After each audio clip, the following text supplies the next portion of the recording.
Relatives usually invest to support someone they care for because they want them to succeed. Compared to friends, relatives can be more skeptical about the project and more vocal about their opinions. Also, relatives seldom want to be publicly recognized as investors. Sometimes, they take on work in the daily operations of the organization. If they become involved in defining the strategy and have a managerial role, they can be called co-founders. If you have relatives who have been entrepreneurs, start by meeting them and explore whether your project is worth an investment. Be open-minded about their observations during the initial meetings. If they decline to invest, it is worth remembering that most ideas that don't get funded are bad ideas. So improve your idea. If you're about to receive funds from relatives as investors, make sure you have an agreed plan in place and establish a payback mechanism by resolving important questions such as these. Is this a loan to myself, to the business, or is it straight equity? When does the payback start and when does it end? What are the triggering points for payment? And what happens if things go wrong? Do they lose their funds?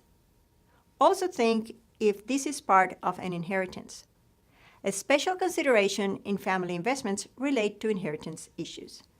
Depending on the size of the investment, you might want to consult with an expert in inheritance taxes.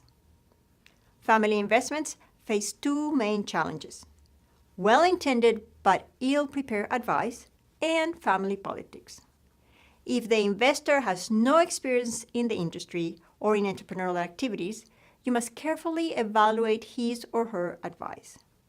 It is also critical to define what power the investor will have in the decisions of the firm.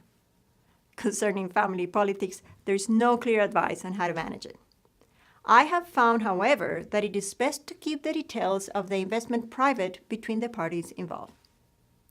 Many founders do not seek funds from relatives because they fear, and rightly so, that the relationship will change. Well, as long as there is an investment, the relationship does change. You end up talking about the new organization all the time. To protect your relationship, make sure you separate business meetings from personal time in which you don't discuss business.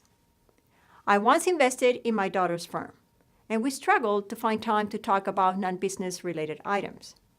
It had become so pervasive that my granddaughter, then 5 years old, asked me to have a meeting. What kind of a meeting? I asked. A business meeting, she replied.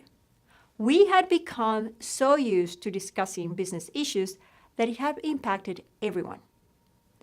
Finally, to manage family investors, make sure you provide timely information, good and bad, about the business.